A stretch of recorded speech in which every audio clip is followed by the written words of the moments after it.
আসসালামু আলাইকুম টিটিপি বা টাইনাটুনা পাশে নতুন আরো একটা ভিডিওতে আপনাদের সবাইকে স্বাগত জানাচ্ছি। এবং ভাই স্মার্টফোন মার্কেটের তো সুদিন আবার ফেরা শুরু হয়ে গিয়েছে, কারণ একসময় তো ফোন রিলিজ হচ্ছিল না, ফোনের দাম বেড়ে যাচ্ছিল, আমরা তো খুব টেনশনে ছিলাম। বাট এখন দেখতে পাচ্ছি একটার পর একটা কোম্পানি নতুন নতুন দারুণ দারুণ ফোন রিলিজ করতেছে। কয়েকদিন আগে ভিভো রিলিজ করলো V40 সিরিজের ফোন, এবং সেটা দাম তো একটু বেশি ছিল, অনেকের মন খারাপ হয়েছে। ভিভো লাভার যারা আছেন তাদের জন্য দারুণ একটা খবর, আর সেটা হচ্ছে V40 সিরিজের নতুন আরো একটা ফোন V40 Lite চলে এসেছে, আরো অনেক কম দামে। আজকের ভিডিওতে আমরা একটু গবেষণা করে দেখব যে এই ফোনটা কাদের জন্য না, এবং দাম হিসেবে এই ফোনটা আসলে কেমন, সবকিছু নিয়ে আজকের ভিডিওতে থাকবো আমি ওয়াহিদ।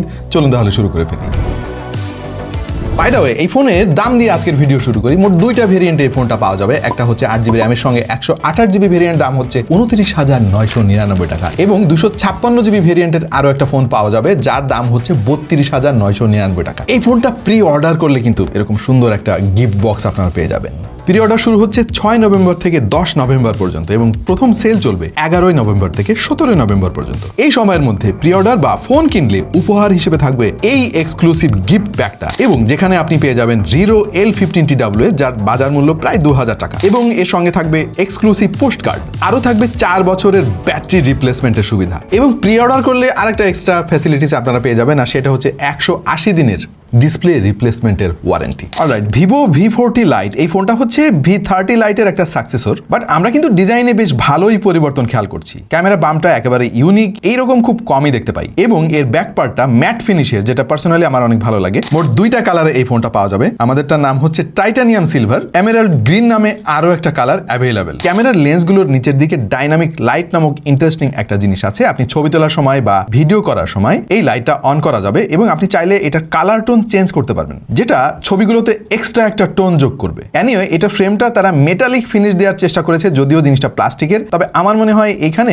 গ্লসি ফিনিশ না দিয়ে ম্যাট ফিনিশ দিলে আরো ভালো হতো। তবে গতবারের মতো এবারও থাকছে না 3.5mm হেডফোন জ্যাক, এইটা একটা হ্যাসেল। রয়েছে সেকেন্ডারি নয়েজ ক্যান্সেলেশন মাইক, এবং এই সিলভার কালারটার থিকনেস হচ্ছে 7.95mm, আর গ্রিন কালার যেটা ওইটার থিকনেস হচ্ছে 7.79mm। আমি আশা করেছিলাম এই ফোনের বেজেলটা আরেকটু কম হবে, বিশেষ করে ওপরে আর নিচের বেজেলের জন্য এটাকে সিমেট্রিক্যাল লাগছে না। আজকাল এই বাজেটের অনেক ফোনেই এর চাইতে কম বেজেল দেখতে পাওয়া যায়। আর একটা পজিটিভ ব্যাপার হচ্ছে সেলফি ক্যামেরা কাটআউটটা অনেক ছোট। 6.67 ইঞ্চির অ্যামোলেড 120 হার্জের একটা ডিসপ্লে তারা এখানে ব্যবহার করেছে, যার পিপিআই হচ্ছে 394। V30 Liteর সঙ্গে V40 Liteর আসলে ডিসপ্লেতে তেমন কোনো পার্থক্য আমরা দেখতে পাচ্ছি না। অবিকল একই রকম ডিসপ্লে, তবে ডিসপ্লেটা ভালো ভাই। কালার যথেষ্ট পপ আউট করে, অনেক ভিভিড এবং অনেক ব্রাইট। ডে লাইটেও খুব একটা ঝামেলা আপনার হবে না, আর 400-র কাছাকাছি পিপিআই হওয়ার ফলে খুব শার্প পিকচার কোয়ালিটি পাবেন। ডিসপ্লে নিয়ে তেমন কমপ্লেন নাই, কালার শিফটিং ইস্যু আমাদের চোখে পড়ে নাই, ইভেন কালার ব্লিডিংও আমরা পাই নাই। এটা টাচ রেসপন্সিভনেসও ভালো ছিল। সো এটা ডিসপ্লে নিয়ে আসলে কমপ্লেন করার কোনো সুযোগ নাই, তবে কমপ্লেন করার সুযোগ আছে এটার হার্ডওয়্যার সেটআপে। আজকাল আমাদের দর্শকদের দেখতে পাচ্ছি এই ব্যাপারগুলো খুঁটিনাটি সবকিছু ভালোভাবে বুঝতে শুরু করেছে, এবং আমাদের ভিডিওতে অনেক কমেন্ট করে, ভাই আপনি ওইটা বললেন না, ওইটা বললেন না। আপনাদেরকে অনেক ধন্যবাদ খুঁটিনাটি সব ব্যাপার খেয়াল করার জন্য। চলেন আমরাও একটু এটার খুঁটিনাটি কিছু ব্যাপার নিয়ে আলাপ করি। যেমন এই ফোনে ব্যবহার করা হয়েছে স্ন্যাপড্রাগনের 685, যেটা একটা 4G chipset, 6 nanometre based. But কমপ্লেনটা হচ্ছে V30 Liteও কিন্তু ওই একই চিপসেট ছিল। এতদিন পরে এসে আবার ওই একই চিপসেট তাদের নতুন ভেরিয়েন্টের ফোনে কেন দিল আমি বুঝতেছি না জিনিসটা। স্পেশালি আপনি যদি দামের কথা চিন্তা করেন, 33,000 টাকা দামের একটা ফোন, এইখানে না এই চিপসেটটা আসলে একেবারে মানাইছে না রে।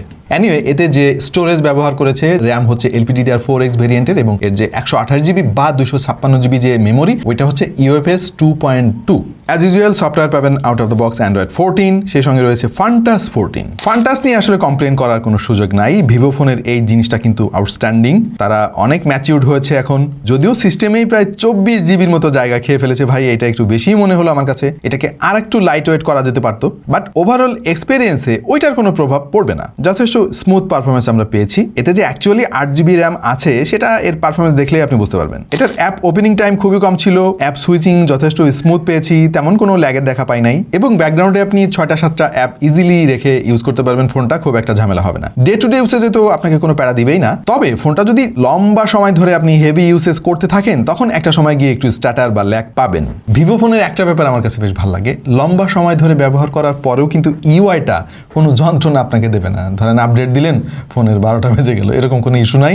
ইউআইটা কিন্তু স্টেবল থাকে লম্বা সময় পরে। আমরা যারা ভিভো ইউজার আছে তাদের সঙ্গে আলাপ করে দেখেছি, নিজেরাও টেস্ট করে দেখেছি। So this is impressive. আমরা ফোনটার AnTuTu টেস্ট করেছি এবং স্কোর এসেছে 3,18,644। গিগ বেঞ্চে সিঙ্গেল করে 471, মাল্টি করে 1,421। এই চার্টটা দেখেন, এটা ভিভোর যতগুলো ফোন আমরা রিসেন্টলি রিভিউ করেছি তার একটা তুলনামূলক চিত্র, এবং ওই একই চিপসেট দেওয়া ভিভোর V30 Lite 4G যেটা কয়েক মাস আগে আমরা রিভিউ করেছিলাম, সেই ফোনটার চাইতে স্কোর অনেক অনেক কম এসেছে। কারণটা বুঝলাম না। 685 দেওয়া যতগুলো ফোন আমরা রিভিউ করেছি তার একটা চিত্র এখানে দেখেন।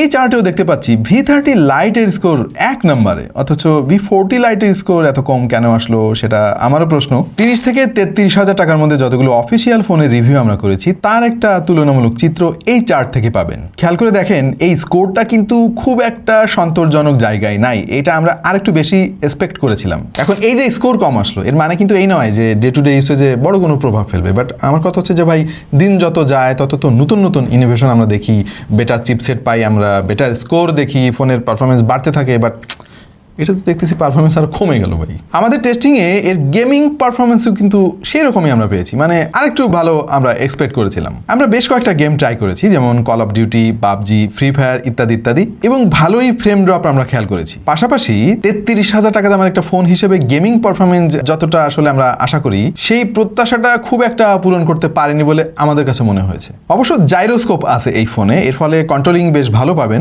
এবং আপনাকে অনেক জায়গায় কম্প্রোমাইজ করে খেলতে হবে। তবে যারা শখের গেমার আছেন তাদের জন্য এই ফোনটা ঠিকঠাক আছে। V30 Lite ফোনের মতো V40 Liteও কিন্তু 50 মেগাপিক্সেলের মেইন সেন্সর রয়েছে। পার্থক্য একটা জায়গায় আমরা দেখলাম, সেটা হচ্ছে সেলফি ক্যামেরা এখন 32 মেগাপিক্সেল, আগে যেটা ছিল মাত্র 8 মেগাপিক্সেল। ছবির কোয়ালিটি অ্যাজ ইউজুয়াল ভিভোর ফোনগুলোতে একটা সিগনেচার টোন আছে, যেটা কিছুটা ওয়ার্মার সাইডে, ডিটেল পাওয়া যায় যথেষ্ট। একটা ঝামেলা আমরা খেয়াল করেছি, সেটা হচ্ছে এটার এক্সপোজার কন্ট্রোল। কিছু কিছু ছবি একটু ওয়াশড আউট হয়ে গিয়েছে, খেয়াল করে দেখেন, যেটা আমার মনে হয় সফটওয়্যার আপডেটে ঠিক করে দেওয়া সম্ভব। তবে এর লেন্সকে যদি আপনি পর্যাপ্ত আলো দিতে পারেন তাহলে ডিটেইলের কোনো ঘাটতি পাবেন না। পোর্ট্রেট ফটোগ্রাফি ডিসেন্ট, খুব বেশি ভালো বলা যাচ্ছে না, কারণ কিছু কিছু কন্ডিশনে দেখতে পাচ্ছি সাবজেক্ট সেপারেট করতে অনেক স্ট্রাগল করে। তবে ভালো ব্যাপার হচ্ছে কালারগুলো অতিরিক্ত বুস্ট করে অ্যাবনর্মাল বানিয়ে ফেলে না, ন্যাচারাল টোনে রাখার চেষ্টা করে, এবং শ্যাডো এরিয়াগুলো ওভার প্রসেস করে নয়েজ তৈরি করে ফেলে না। V30 Lite এর মতো এই ফোনেও আমি যে জিনিসটা মিস করেছি সেটা হলো একটা আলট্রা ওয়াইড সেন্সর। 33,000 টাকা দামের একটা ফোনে একটা আলট্রা ওয়াইড সেন্সর দেওয়া উচিত ছিল, এবং এই ডেপথ সেন্সরের পরিবর্তে যদি এখানে একটা ম্যাক্রো সেন্সর দেওয়া যেত তাহলে আরো ভালো হতো, কারণ তার নিচের দিকে ডাইনামিক লাইটটা রয়েছে। ম্যাক্রো ফটোগ্রাফি কিন্তু আরো অনেক চমৎকারভাবে করা যেত। ভিডিওগ্রাফি করা যাবে সর্বোচ্চ 30 fps এ 1080p তে। 60 fps এ যদি ভিডিও করতে চান তাহলে আপনাকে রেজুলেশন কমিয়ে 720 তে করতে হবে। এই জায়গায় এসেও একটু প্রত্যাশার ঘাটতি আমরা খেয়াল করেছি। 33,000 টাকা দামের একটা ফোন হিসেবে আমরা তো 4K রেকর্ড চাইতেই পারি, এখানে 2Kও নাই। এতে স্টেডি মোড আছে, ওটা অন করে যদি আপনি ভিডিও করেন তাহলে মোটামুটি ভালো কোয়ালিটির ভিডিওগ্রাফি পাবেন। ক্যামেরায় প্রত্যাশা পূরণ না করতে পারলেও আরেকটা জায়গায় কিন্তু এই ফোনটা আউটস্ট্যান্ডিং পারফরমেন্স দিবে, আর সেটা হলো এর ব্যাটারি। এতে 5000 mAh এর ব্যাটারি আছে, বাট সারপ্রাইজ হচ্ছে বক্সের মধ্যে আপনি 80 ওয়াটের একটা চার্জার পেয়ে যাবেন। এই চারটার দিকে খেয়াল করে দেখেন, 70-80 ওয়াটের চার্জিং স্পিড সাপোর্ট করে এইরকম ফোনের দাম কিন্তু নর্মালি অনেক বেশি হয়ে থাকে। সো সেই হিসাবে 30,000 টাকা রেঞ্জের ফোনে তারা এত বেশি চার্জিং স্পিড দিয়েছে, ব্যাপারটাকে আমরা অ্যাপ্রিসিয়েট করি। ভিভো দাবি করছে এই ফোনের ব্যাটারি হেলথ অ্যাটলিস্ট 4 ইয়ার্স, এবং এখানে তারা নতুন ধরনের কিছু টেকনোলজি ব্যবহার করেছে। এর ফলে যেটা হবে আমি বুঝিয়ে বলি, চার্জটা সরাসরি ব্যাটারিতে না গিয়ে যাবে আগে মাদারবোর্ডে। হ্যাঁ, মাদারবোর্ড থেকে তখন বাইপাস হবে ব্যাটারিতে। এর ফলে যেটা হয়, ফোন গরম হয় না এবং ব্যাটারি হেলথও কিন্তু লম্বা সময় ধরে ভালো থাকে। আজকাল অনেক স্মার্টফোনকে দেখছি এই টেকনোলজি ব্যবহার করতে, এবং এটার ব্যাকআপও চমৎকার। আপনি যদি নর্মাল ইউজার হন তাহলে 1 থেকে 1.5 দিন ইজিলি ব্যাকআপ পেয়ে যাবেন। এটার লাউড স্পিকার কোয়ালিটি আমাদের কাছে বেশ ভালোই মনে হলো। স্টেরিও স্পিকারও রয়েছে, যদিও রেশিওটা 50-50 না, এটা কিছুটা 40-60 মতো। কল কোয়ালিটি, ডেটা সিগন্যাল, এই সমস্ত প্যারামিটারে আমরা কোনো ফ্ল খুঁজে পাইনি। অলরাইট, ভিডিওর প্রায় শেষ প্রান্তে আমরা ভিভো V40 Lite আমরা নতুন কি দেখলাম যদি এর বড় ভাই V30 Lite এর সঙ্গে একটু কম্পেয়ার করার চেষ্টা করি। আমরা এখানে নতুন ডিজাইন পেয়েছি, নতুন কিছু কালার পেয়েছি, এবং সামনে 32 মেগাপিক্সেলের একটা সেলফি শুটার পেয়েছি। এই দুইটা মেজর জিনিস বাদে আর তেমন কোনো পার্থক্য আমরা দেখতেছি না। সো এইটা বেসিক্যালি V30 Lite'েরই একটা রিব্র্যান্ডেড এডিশন। তবে আমার মনে হয় ভিভোকে এই প্রাইসিং নিয়ে আর একটু অ্যাগ্রেসিভ হওয়া দরকার, কারণ এই মুহূর্তে মার্কেটে যে প্রতিযোগিতা আমরা দেখতে পাচ্ছি ভাই, হ্যাঁ, কম দামি ফোনে অনেক অনেক ফিচার আমরা দেখতে পাচ্ছি। সো আমরা যেটা নর্মালি প্রত্যাশা করি, একটা ফোনের নতুন ভেরিয়েন্ট যখন আসে, V30 Lite থেকে V40 Lite আসলো, একই জিনিসটা আমরা আসলে দেখতে চাই না, আমরা নতুনত্ব চাই। হ্যাঁ, শুধু ডিজাইন পাল্টাতে হবে না, অন্যান্য জিনিসও তো পাল্টাতে হবে। সো এই ব্যাপারগুলো নজর দিবে ভিভো, আমরা প্রত্যাশা করি। আজকের ভিডিও আপাতত এই পর্যন্তই। আপনার কাছে কেমন লাগলো V30 Lite অবশ্যই কমেন্টে আমাদেরকে জানাবেন। দেখা হয়ে যেতে পারে অন্য কোনো ভিডিওতে ভিন্ন কোনো বিষয় নিয়ে। সেই পর্যন্ত সবাই ভালো থাকুন, সুস্থ থাকুন, আর দেখতে থাকুন টেক টু দ্য পয়েন্ট।